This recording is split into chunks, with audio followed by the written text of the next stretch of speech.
All right, people. Super sorry for the very, very, very, very, very late start. Just compounding of a couple of technical issues. I was, apologize about that. We're just going to get started right away. Give me a quick second, please.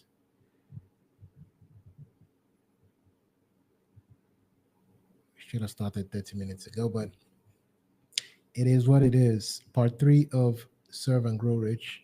Well, it is not what it is. I apologize because I promised to start by 8:30. But we have to move forward, don't we? All right. Um, just doing a quick check. Okay, camera good, audio good. If you're in the studio, you can please let me have my mind at rest that everything is good, and just you know put something in the chat or one in the studio chat. I'm just checking real quick. All right, let's get started. Serve and Grow Rich, part three, right? So we've done part one. We've done where we talked about how to pick a skill, ran you through how to, find your own thing, right? I talked about Ikigai, finding something to love, how, you need to explore, you need to be curious. And, you know, if you missed that, I guess you'll have to watch a rerun. I think this sometime this week we're going to post it on the YouTube channel. And then part two is already on the YouTube channel. You can just catch what we did last week. Last week, I think I talked about, what did I talk about again? I've totally forgotten. Yeah, how to become the best at any skill that you pick, and I explained why it's important to become the best. I talked about how, number one, anybody with internet access right now that can describe their problem, clearly enough, and they have access to AI, is able to come out with at least an average or above average, what's it called, result in just about anything. So if you're the person that is delivering average work, you are the kind of person that AI is going to replace. Number two is I talked about how your competition is no longer the people in your city. People are hiring globally, right? I When people hear this, they tend to think about you know people on our side being like the beneficiaries, like uh, people in Europe, people in the US are hiring abroad, so you're the beneficiary. That's not the only way. That's not the only direction. We have people here also hiring all around the world. I myself have hired people from other African countries, South America, etc. So it is very important for you. Um, all right, I just got a notification, got distracted. Pardon me. It's very important for you to be the best at what you do just because of that. So today is class three. It's going to be the last, um, you know, of the series. And today I'm going to be running you through how to turn that skill that number one, like we established in class one, that skill that you've picked, that skill that you've committed to becoming one of the best at. How do you now take that skill and turn it into multiple streams of income?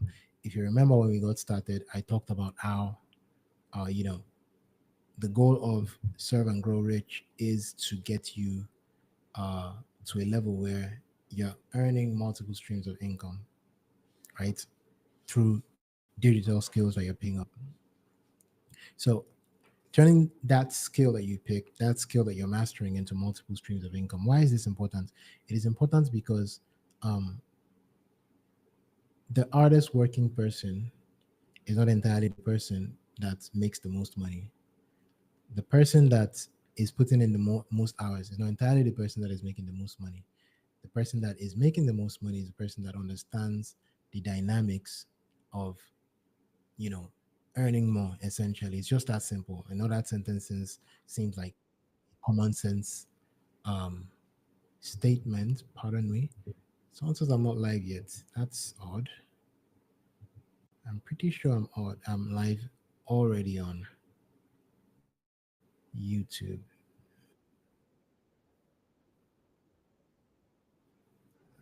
I'm already live on YouTube. Okay, let me just double check the chat so that people are saying I'm not live yet.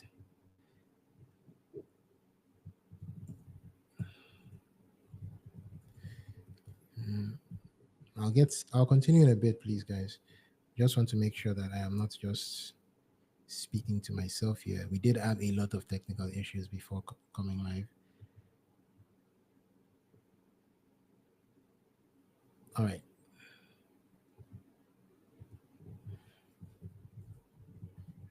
I think we're clear.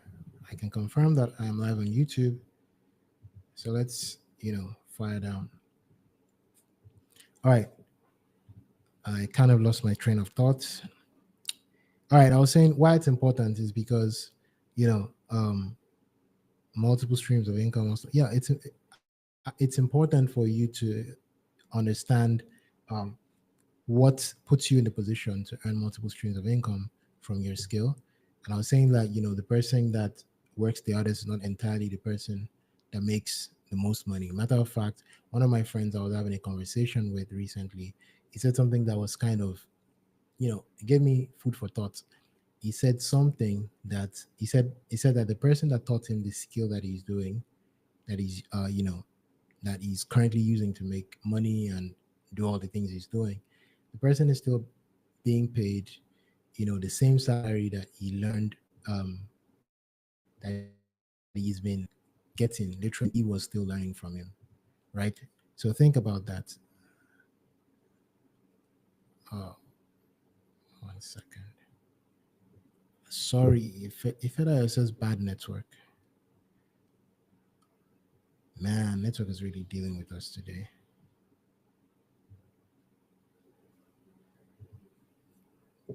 Network is really, really dealing with us today. Give me a second, guys.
Okay, I think I've done enough tests to know that everything seems to be working well. Sorry, really, really sorry, guys.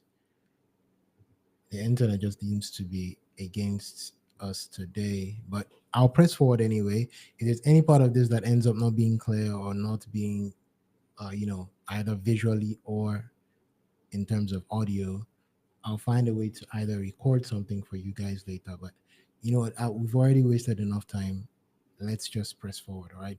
So I'm just going to run through it. So why you need multiple streams of income? I like to lead these things with stories, right? I'll tell you a bit of my story and my own biggest point where I had to, why I had to just say, you know what, it makes sense to always have multiple streams of income. So I think I've told you guys a lot of story in this series, right? And we're just going to continue. I talked about my journey from copywriting, learning copywriting, getting my first client, all of that jazz. But now, after I finally got my first, what you would call big gig, with an agency, a Canadian agency, what happened after? I started working with them. Things were going good. And then, in summary, I can just say they ran me streets. How? Because all of a sudden, because of the way they were running their business, they messed some stuff up. I honestly don't know the details, but I know that they didn't have a good business model. And then they came and they told all of us, like, yeah, they're going to close down the agency, whatever. Thing that happened, the thing is, a couple of weeks before, I had an opportunity to work with someone else on the side. Just write a couple of stuff for him, and I was a bit skeptical about taking it because I was already stressed from like the agency. So I said, you know what, let me just do it on the side and see how it goes.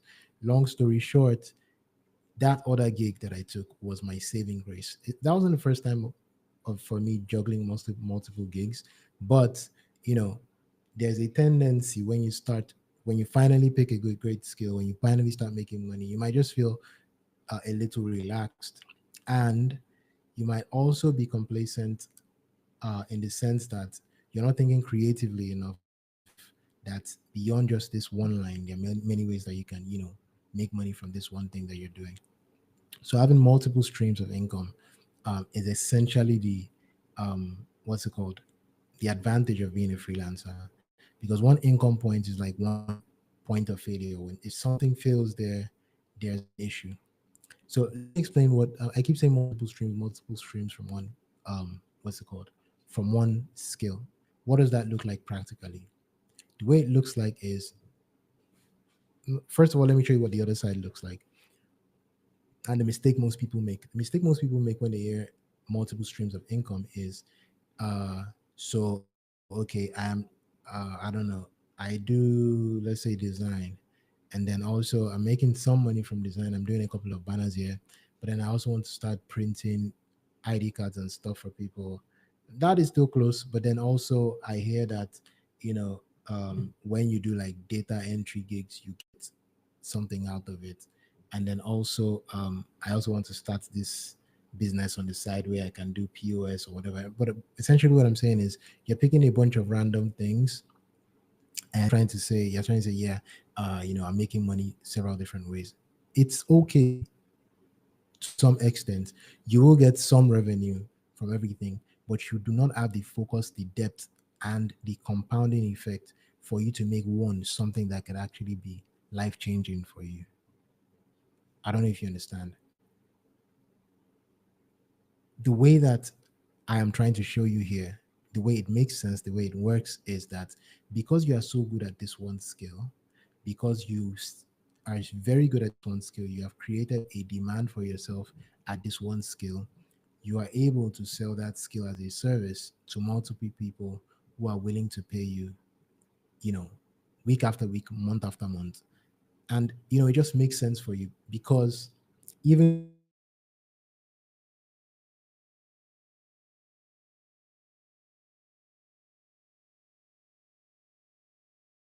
if one person's business goes bad, even if one person's business goes bad, even if one person's business goes bad, still paying you on an ongoing basis.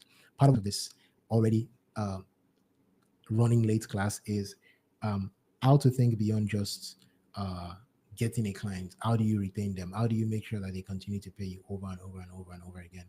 I'm going to give you practical examples, and I'm going to show you how you can,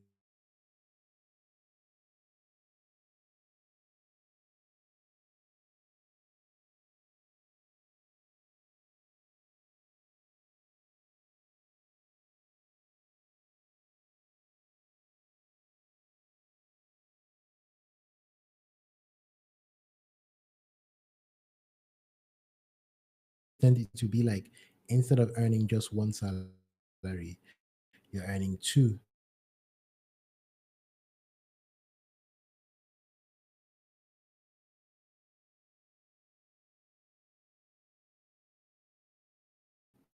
three, four. However much you're earning, I'd like to introduce you to something that we can call the awareness, market awareness level. I'm just going to use that concept uh, to explain how to think about getting multiple streams of income, how to understand the people that can pay you that kind of money, and how to position yourself in a way that you know you are the kind of person that can actually earn this.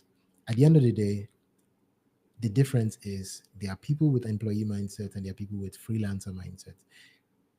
Being an employee does not mean you can't be a freelancer, right?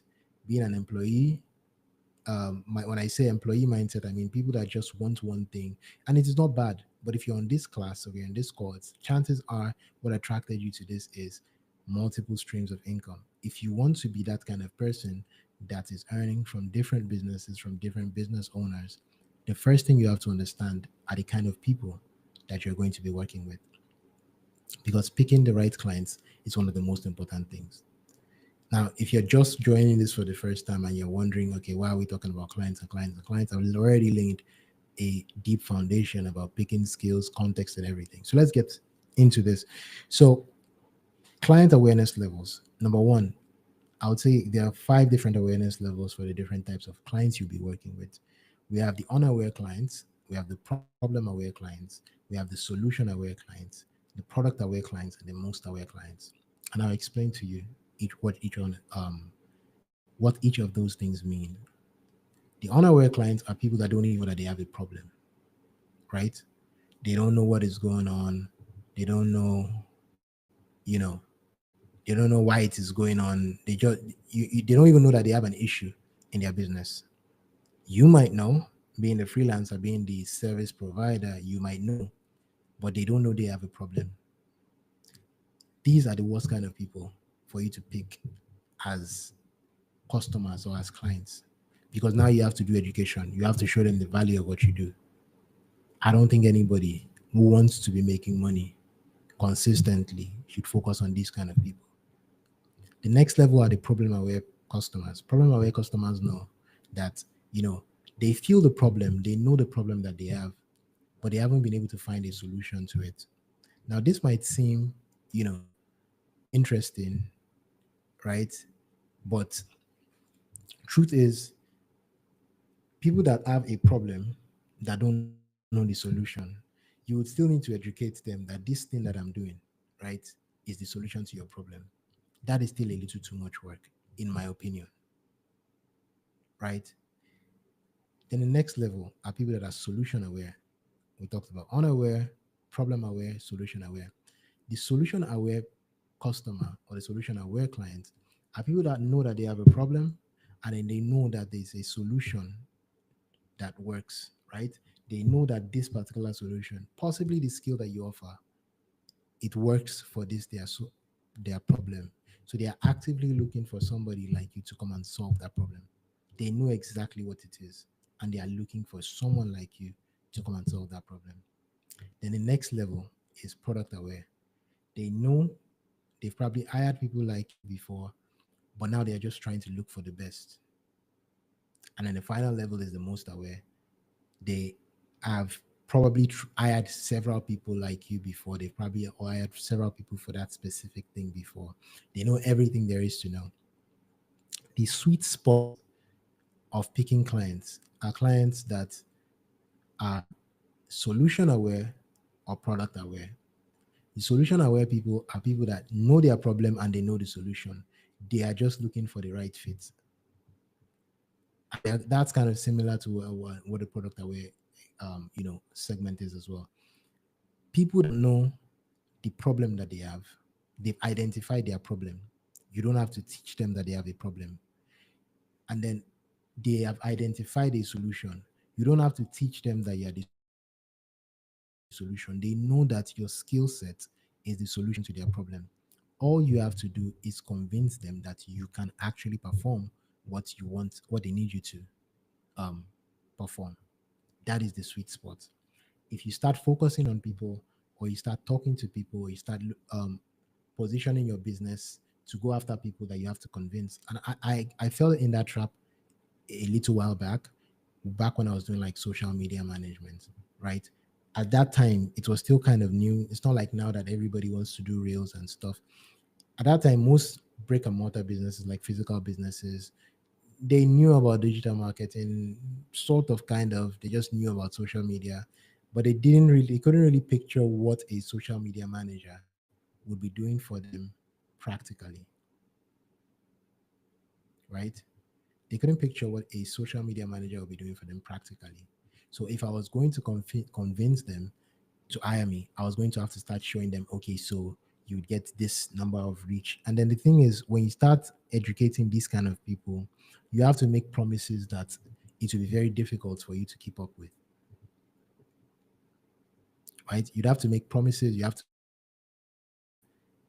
which is not true, which will just put you in a bad position, right? So the sweet spot, I will reiterate, I'll say again, are the people that know the problem that they have, and they know the solution, what solves it. They just need somebody that is a good fit for their business. So your perfect clients are people that have clear goals, and they have very clear goals, they have very clear targets. They know what their challenges are, and they're think and solve, not just do. So we've talked about who your client is. Who do you have to be for you to be able to attract that kind of person? You are a specialist problem solver, not a task completer. A problem solver does not need to be directed to the problem. They spot it themselves and then they solve it. You understand? If I already know what my problem is and the solution is, right? Um, you might think that they are bringing you on board just to say yes, sir, yes, sir, do this, and then you complete it. They didn't bring you on board just to complete tasks. They brought you on board so that you can help them to also think beyond where they have thought about.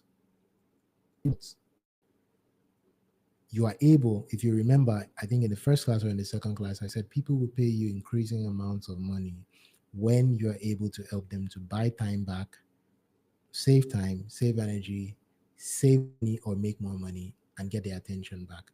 That is what I'm bringing back to you right now. If you're able to communicate that you're the kind of person that is going to um, solve problems and not just complete tasks mindlessly and not thinking creatively, more people like this will be attracted to you. So how do you make sure that, okay, let's say you're now this kind of person, right? How do you make sure, and how does this translate, all of this jargon I'm saying, how does this translate to earning multiple streams of income? Oh, I forgot. There's something I always say at the beginning of every of these sessions, because I think it's very important for this kind of class. This is not a class that I'm going to end with telling you that, uh, you know, you earn so amounts in the next 30 to 90 days or whatever. I'm just hoping to open your mind to the possibilities of picking a skill up, getting really good at it, and making money at it. I'm not trying to tell you exactly what to do. I'm trying to tell you how to think about this, because if you think about it right, you can really build a great career. So back to what I was saying, how does all of this thing, I'm telling you, the kind of clients you want to pick, the kind of way they should be thinking, the way you should be thinking. So I've talked about who you are, who your clients are. So how do you operate? For you to be the kind of person that's going to be earning multiple streams of income as a freelancer, you have to think about a specific problem that you're going to be solving. All of these things I'm saying might seem generic, you've heard it 1,000 times, but maybe you've not thought about it the way you should think about it. Now, let me use off the top of my head, let me use social media management as an example, right? You might think, I solve a problem. I'm a social media manager. I help people to represent their brand online. That is cool, right? But is that really a problem statement, or is just a description of what you do? What problem will a business have to have that your solution is definite? Now, let us now lay it back into that matrix that I gave you guys earlier. I think a class or two ago.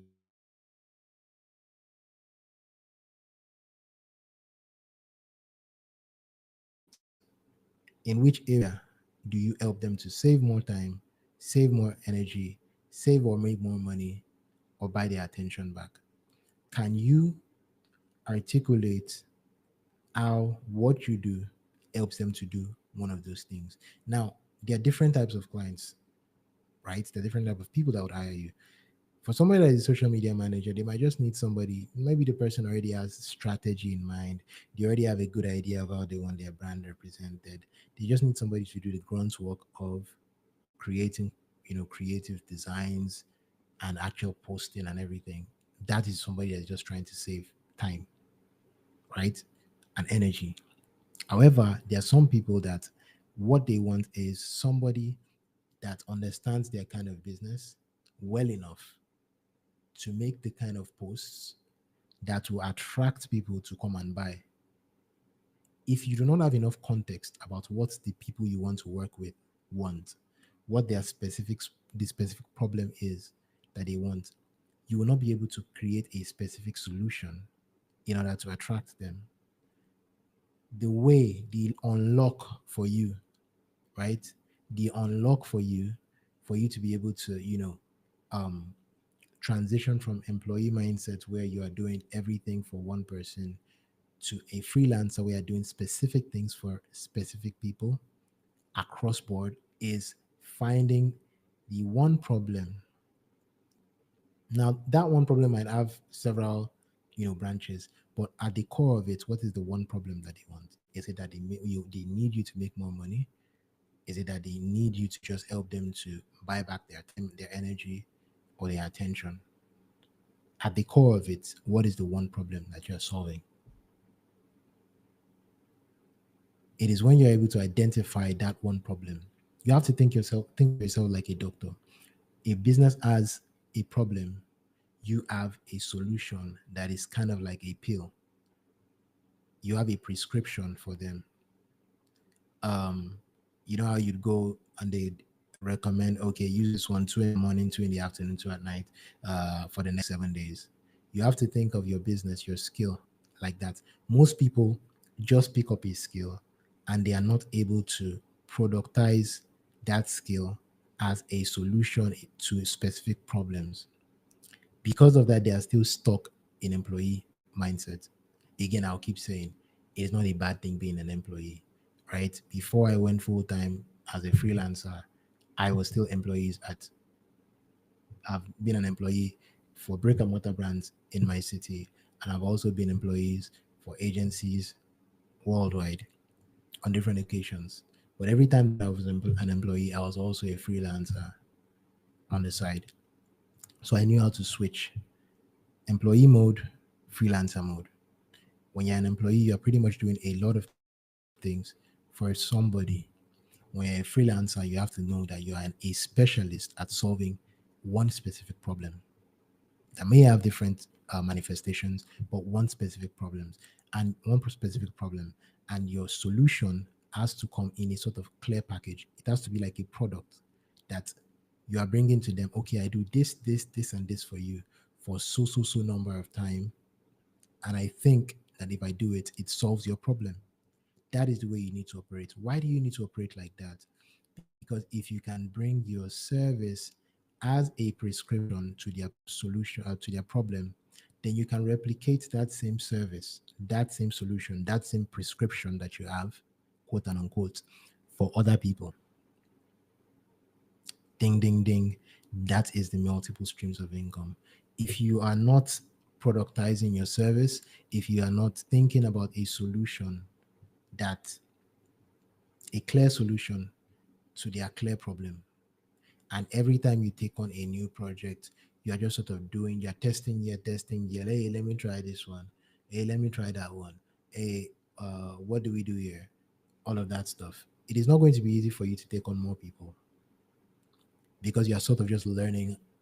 Learning on the job is not bad. You master new things, but it's like you're doing guesswork every time you take on a new project.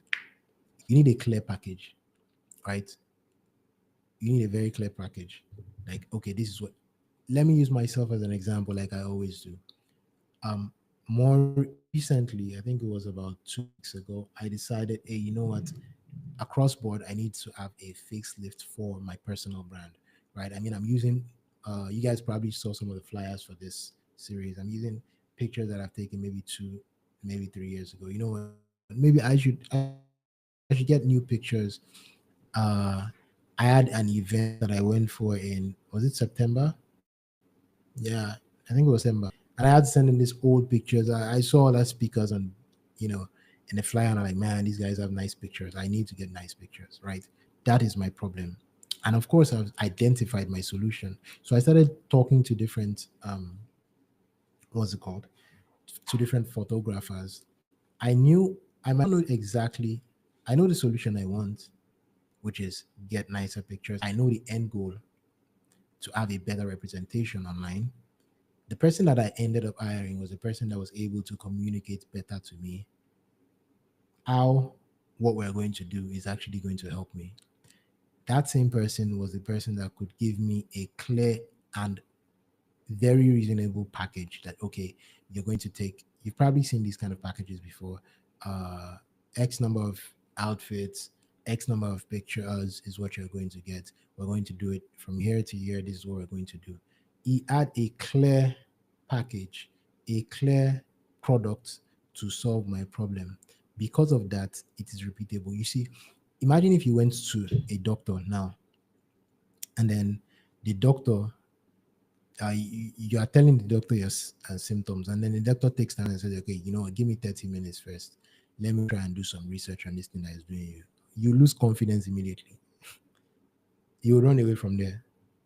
That is the same way it is for your customers. The moment somebody comes to meet you, or the moment you meet, somebody comes to meet you and you have, hey, this is my prescription, this is how I usually solve problems like this.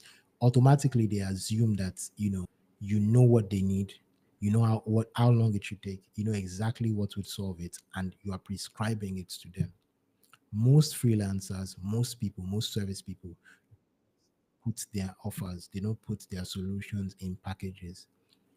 You are similar to those people that sell on Instagram and are constantly saying DM price. Why are you telling me to DM for price? So that you can, what's it called, so that you can look at my profile picture to see if I have money and know how to bill me or what. I don't know. It's the same thing when it comes to service businesses. When you have clear packages, when you have, hey, these are the deliverables I can get you, this is what I can get to you, this is how it's going to go.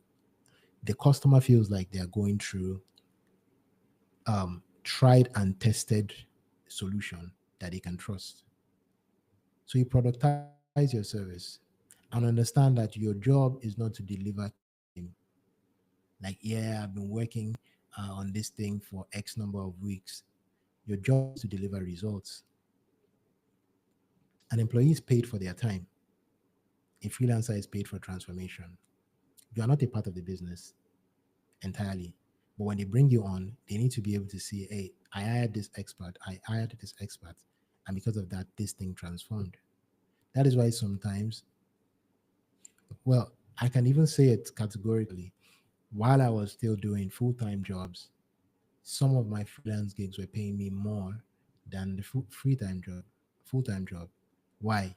Because as a freelancer, I am a specialist prescribing very clear solutions to very clear problems. You understand? So at the end of the day, your job is to deliver results, not just time. So at the end of the day, right?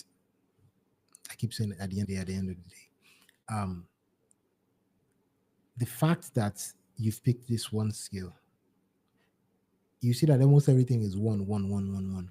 You've picked this one skill, you've decided you need to master it. You have done your research on the people that need this skill, so much so that you understand the kind of customers that you want. People that know their problem and they know their solution. You understand what that problem means for their business. Let me tell you a quick story about a friend of mine, right? He's a designer, probably one of the top ones in Nigeria. Matter of fact, if I mention his name here and there are any designers here, chances are that they will know him. Check in the chat. Chances are that they will know him, right? But you know what he did last year? He decided that he was going to go and he's going to work for free for a certain niche of businesses. Not going to mention it because people can do research. He said he was going to work for free, and I asked him like, "Why do you want to work for free?" He said because these kind of people are his ideal kind of customers, and he wants to understand the way they work. You understand? So on the first call, he's telling them, "Hey, you know what? I'm going to do all of this for free. I'm going to do this. I'm going to do this. This is what I can do." By the way, let me put some balance here. Sometimes free is more expensive to the client than paying you. If you're somebody that doesn't know anything and you're offering them free work, it is actually detrimental to the client because it means they have to train you. So this guy is an expert and he's trying to work for free for a very specific niche of businesses that make a lot of money, right?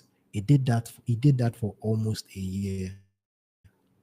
And now guess what? Because of what he has learned about their business, he knows exactly what they need. He knows exactly why they need it. He is now creating packages. He's now creating a solution based off, he has worked with like four, five, maybe six of them, based off his knowledge, based off the things that he has learned from these people, that he has learned from being part of their business, right? He's able to create the prescription, like I keep saying. Think of yourself as a doctor. He's able to create the prescription to their problems. And now, anytime he's talking to any one of them, they're like, yes, that is exactly what we need. And he's able to close more of these people. You don't have to go his route. Sometimes you don't have to go in because the reason why he had to go and work for free is because he has been trying to get in for a long time, learning from the outside, but he just wasn't getting it. So he knew he just had to get into the ecosystem for him to be able to do it. Sometimes it just takes a little research. You understand? Sometimes it just takes a little going to, most people when they see job descriptions, they just scroll through requirements or whatever. If you read enough, you try to start to see patterns about what the why behind what they're looking for. If you've not discovered the why behind what people are looking for, right, you cannot create a specific solution to what they want. So essentially, the serve and grow rich model that I'm trying to teach you is becoming so good at a skill, understanding deeply what people want, creating what people want, which are its two parts: understanding their problems, the solution they seek, and then creating a solution that solves different people, niche or those kind of businesses or whatever. For me, I do email marketing, right? What am what is my job? To send emails. But why do people want to send emails? For two things. They want to send emails to update their customers so that they stay top of mind, and they want to make money. And they want to make money in a way that they don't stop making money today after they send an email. They want their customers to keep coming back. You understand? So now I have to create a solution, packages for these people that, hey, this is how I'm going to be doing this for you. This, I have to be the expert. I have to be the doctor to their business, right? The other day I was talking to a couple from, I think, okay, they were vacationing in Brazil, but they're from Australia. And they essentially were just telling me all the big problems with their business. They were telling me this, they were telling me that. And I said, okay, you know what? This is what I recommend. This is what I usually do for things like this. They felt warm about it. Like, hey, it was kind of, just think about what I just said. Think of yourself as a doctor. As a doctor, just tells you, hey, this is where you're supposed to use. There's this ease in your mind that, hey, my problem has a solution and I found an expert that can solve it. So when you become that kind of expert, you enjoy something called the compound effect. A couple of weeks ago, I think that was early October. Yeah, October 7th or thereabout. There was something I tested for one of my clients, right? I got an idea from one account I was working on. And then I said, hey, why don't I try it for all of my clients? And I tried it for all of my clients, and all of my clients got results. And all of them loved me for doing that for them. Because of that results that I got for them, I'm going to leverage that result into getting more clients. That is what compound effect is like. And if you don't know what compound effect is, basically a concept from compound interest. Compound interest or compound effect is when the same action that you're taking starts to get you higher and higher results because you are doing it for a long time or you are doing it better. When you stick to one skill, I'm going to keep hammering it. If you're tired, I'm sorry. When you pick one skill, one solution, one problem, one solution that you're going to be solving for people, the more you continue to solve it, the more you continue to deliver for more people, the more you continue to master that environment, the more you are able to understand why people will continue to pay you money for solving that same problem over and over and over and over again. Let me give you an example. The the golden part of enjoying this multiple income streams it's not even, hey, I work for this person, they pay me this amount this month, and I work for this person and they pay me this amount this month. And I'm lucky this month, 5 people or 7 people paid me for different projects. That is not the holy grail. The holy grail is when you get to a point that you so understand what your customers want that you're able to convince them that they need to keep paying you every month to stay on board in their business to keep solving that problem. To give you an example of myself, I have a client I've been working with since February 2023. I have another one that I've been working with since August 2023. And I still work with them today. I'll continue working with them. What does that mean? That is like two different quote and unquote salaries, two different income streams occurring for several years. If I add new ones, those ones are extras. Why am I able to continually get paid from certain people for years as a freelancer? Because I have, enough context on their business. They have a problem that I have discovered that is reoccurring. Like I said, I don't want to tell you what to do, I tell you how to think. I'm giving you formulas that whatever it is that you're going to learn, whatever it is that you do, photography, cinematography, content creation, I don't know, design, if you can think this way, you can apply it and then you can get these results as well. I found problems that are recurring in their business that, they feel the need that if Samuel is on board on this, right? If someone is on board on this, I would feel a little more at ease. So I'm going to keep paying Samuel. Samuel is me, by the way, to be on board of my business to continue to solve this problem. You would never get to that level. You would never get that understanding and you not be able to do all of that if you do not have the cool-headedness, the commitment, and the conviction to pick one skill. I've said it a couple of times and I'll keep hammering it. One skill, one problem that you solve, a solution that you're going to offer to them for a specific kind of clients. If you don't have if you don't have the what's it called, the discipline to stick with that, it's funny. Sticking with one thing opens up the should I say opens up the possibility for several others for you. But the people do is they try to shoot for several things in the hopes that all those things will bring things for you.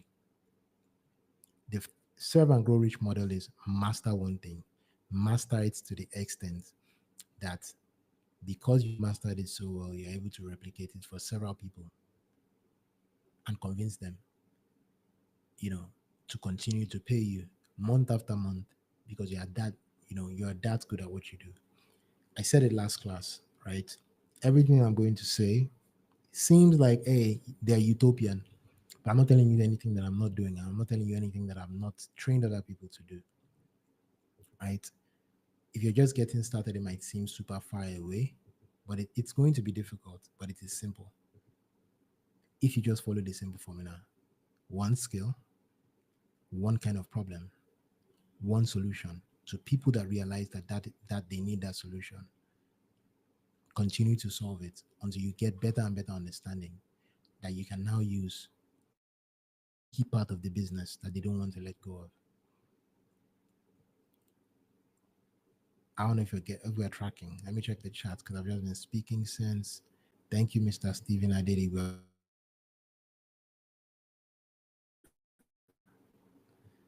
All right. I think I'm going to round this up. I sort of ran through everything. There are many stories I can tell. Maybe another time I can do a Q&A on this. But we started really, really late, guys. I'm really sorry. So mindsets that will help you to be able to do all these things that I've said. I've been yapping since I've been speaking plenty English. But at the end of the day, these are the pillars of being able to operate like this. Number one thing that I think is the problem for most people to transition into being a freelancer is number one, especially Nigerians, the update mentality. They keep thinking about freelancing or a skill to learn like updates, like Ponzi, like this is the thing that is paying now. Sporty bets mentality, if you will. Uh, so this is this thing that they're doing now. It's really good. Go and try it out. Uh, they said that thing, they're not really paying them much for it. Do you know what I do? What I do is email marketing. Email marketing is probably one of the oldest kinds of marketing, and they are still doing it till now. Do you understand?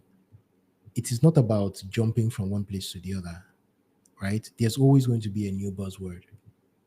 There's always going to be a new what's it called? A new dimension or a new manifestation or a new way that one that fundamental things are being done, but the fundamentals remain the same. What are the fundamentals? People need people that would solve their problems. Position yourself as a problem solver and actually be a problem solver, and people will hire you. Stop jumping up and down, trying your hand on this one this week, going to watch a YouTube video on another one next week, and now coming back to say you're confused, you have tried everything. Maybe the problem is that you're trying everything. Maybe you should stop trying everything and try one thing until it can become, bring out results. Anyway, so mindset shifts that will help you. I always like to talk mindset because at the end of the day, it starts and ends in the mind. Number one, you have to think of yourself as a business owner. That is how I told you. I've had seasons where it overlapped as an employee and also a freelancer. The way to operate as a freelancer is to have the business owner mindset. You're not hired under a business, you are hired to work with a business to solve the business's problem. You are a business owner on your own, a solopreneur, if you will, a business owner on your own, and another business owner needs a problem solved. So you don't start coming as, so what do you want me to do? That is not what it is. I don't enter a photo studio now. I'm using photo studio, what's it called? Example, because I think I talked about it earlier. I don't enter a photo studio now and I'm, the guy there is saying, what camera do you want me to use for you? No. I expect that your business solves the same problem, and when I enter that place, you are solving my problem. You understand? That is the mindset of a specialist that is here to solve somebody's problem. So think like a business owner, right? They are not doing you a favor by hiring you. They need you. They need the value that you're there to provide, and they looked for you, and now they want to hire you. So don't go about talking to people like, uh, you know, you wish or you hope that you know, they bring you under their business, and start talking to them like somebody that you're trying to understand. Again, I said it. Think of yourself as a doctor. When a doctor sees you, uh, they ask about your symptoms. You know, someone can literally just wear a lab coat and just be asking certain questions, and you just be answering them. But that's why I said you have to position yourself as a problem solver and actually be a problem solver. Don't fake it, right? So think like a business owner. You're a business owner helping another business owner to solve their own business problems. That is your business.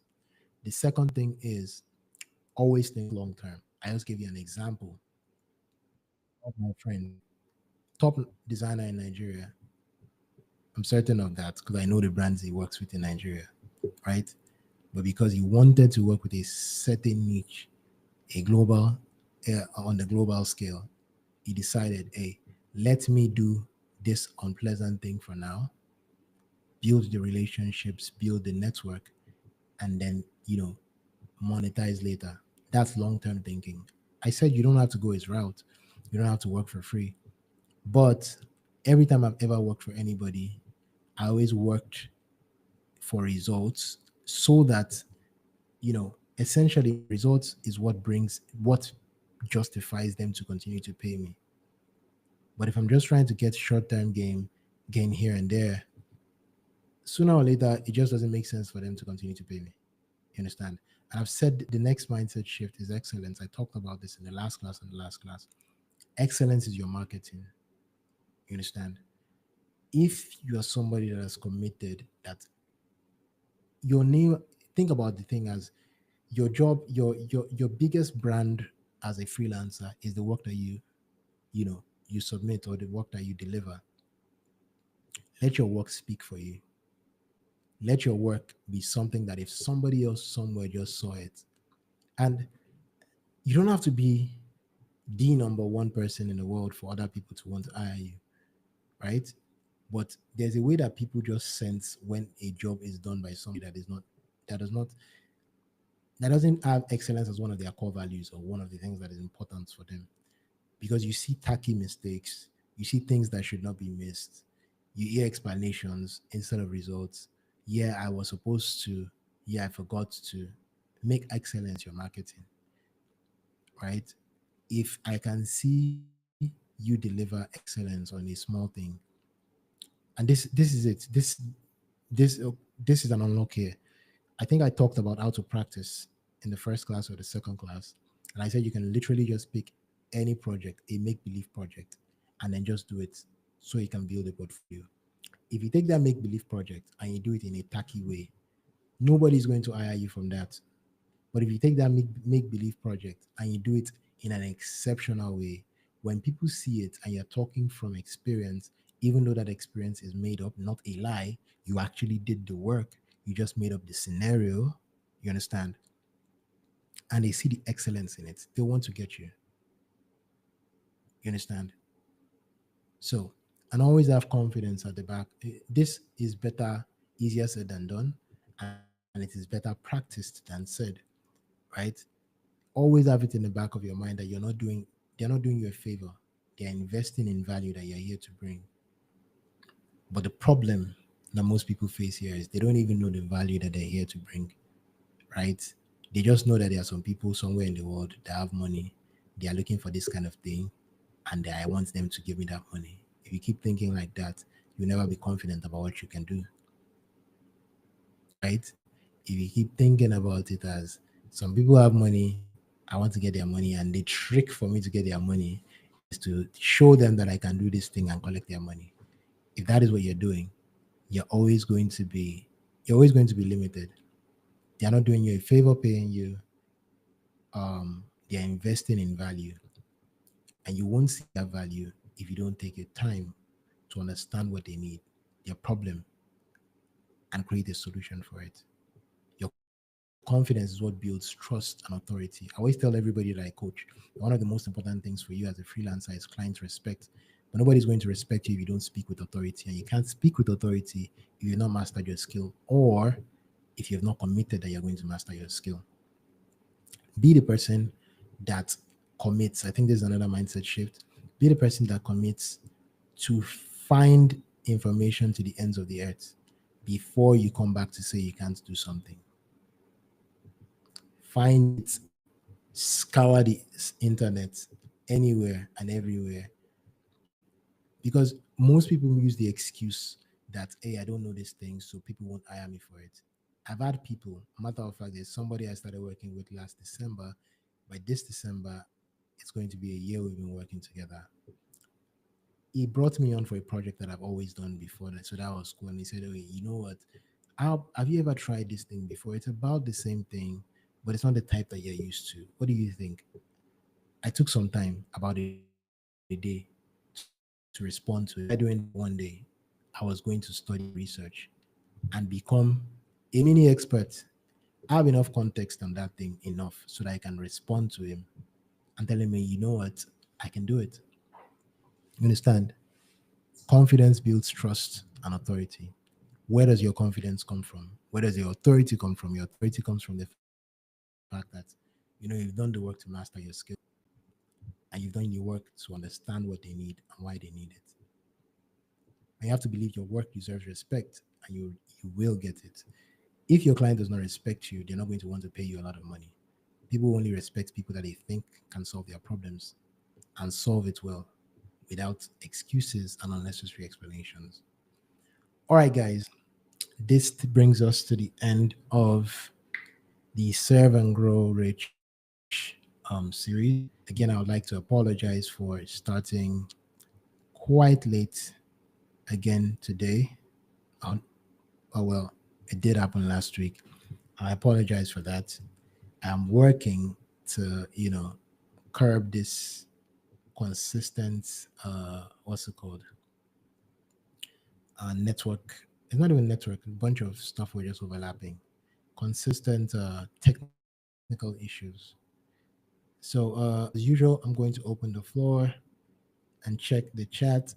Seems like everybody was angry at me because I came late. I'm going to check the chat if there's anybody that's asking any questions. I'm just seeing a lot of emojis. Thanks, guys. This YouTube is looking a little blurry. Sorry about all of that today, guys.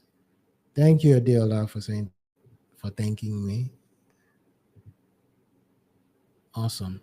If there are any questions, guys, please do leave it in the comments. I'll take a look at it, and you know, I'll be able to respond.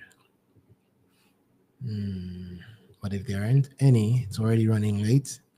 I'll just wrap it up. And by the way, guys, next week we're also going to go live same time, 8 p.m. By God's grace. Maybe by 7 o'clock, I'll already start setting up so that everything does not. I actually started setting up early today as well, so that everything does not happen as it did today. But please do not feel like I take your time for granted. Just had a lot of technical issues. All right, awesome. Thank you, Damilola. It seems everybody's just saying I did good. Like nobody's even angry at me for coming late. It's me that I'm just explaining. Thank you, guys. Thanks for showing up. The video would automatically be posted on the YouTube channel, and also I'm going to my team and I are actually going to work on a short PDF that we can post maybe on YouTube in the what's it called, the community post. Oh, Damilola has a question. If you can just type your question and I'll respond what I'm saying. I'm also for those of you that registered through my team member Timmy, is going to be sending you an invite to join a community where we can just send you updates, and I can give you heads up on stuff that is coming up, and maybe we can do some more the in-depth Q&A in that community, right? So Damilola, I'm waiting to hear your question for a couple of minutes. If you can type it up, I'll be happy to answer.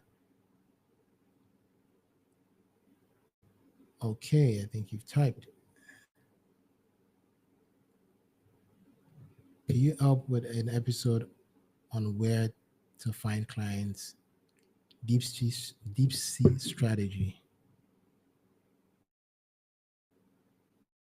not sure surface. Episode one is not up on YouTube. Yes, we're going to work on that. Thank you. All right, we can do something on where to find clients, but let me tell you my issue with telling people where to find clients. I would rather teach you, and I already touched on some of that in this, in this series. I'd rather teach you how to become the kind of person that attracts clients, because if you understand the mechanics of what attracts clients, any platform you go to, you will be able to operate in a way that attracts clients. I don't know if you understand. And let me tell you why I'm confident about that, about what I just said. After this life, one of the things I've tried, right, is sometime in I think 2020, I used to sell. I found this website, right? So I got a friend of mine who is a fashion designer. We're making these Afrocentric shirts, and we're essentially selling it to people in the US. Within the space of a month, I don't like talking revenue numbers, but within the space of a month, we made quite some money, considerable amount in naira, right? What did I do? The same tactics that I used then is the same tactics that I use now on a platform that I use called Upwork. The problem is I don't like the way the moment I said Upwork now, anybody watching this video will probably come and say, come and teach us Upwork. It's not Upwork is not the thing. It is your own methods. And what is the method? I like keeping things simple, but most people don't like simple stuff. They want it to be complex. They want me to be the guru teaching them some super secret stuff. It's quite simple. Do your research. What do people want? What are they asking for? So I'm not going to directly answer that question, and I'll consider if I'm going to do a session on this. But let me tell you how I did that business and I started getting sales, selling to people abroad. I went and I was reading reviews that they were leaving on other stores. What were the things that they found important? The things that they found important were the things that I used as my own product descriptions. That is one. Two, what were the things that they were buying the most? The things that they were buying the most was the things that I put on my own store for sale. Right? What else did I think? It's been so long. It was 2020, so pardon me if I don't remember. Essentially, I was positioning myself for what the market wants, not what I feel like. Do you understand? Same thing I tell people about Upwork or LinkedIn or whatever. If you're on LinkedIn, you see a bunch of job posts and whatever, go through like 100 job posts. And I think anytime, one day, maybe I'll be able to do a class where I'll share my screen so that you guys know I'm not capping. At the time I did it myself, at the time I hired somebody to do it for me, but there was a legit time that I still do that stuff till today. I just went to the platform and I saved maybe like 50 jobs. And then I was looking for buzzwords. What are the things that people are searching for? What are the things that people are searching for? Then I built my profile for it. You understand? So that is a very, very, very, very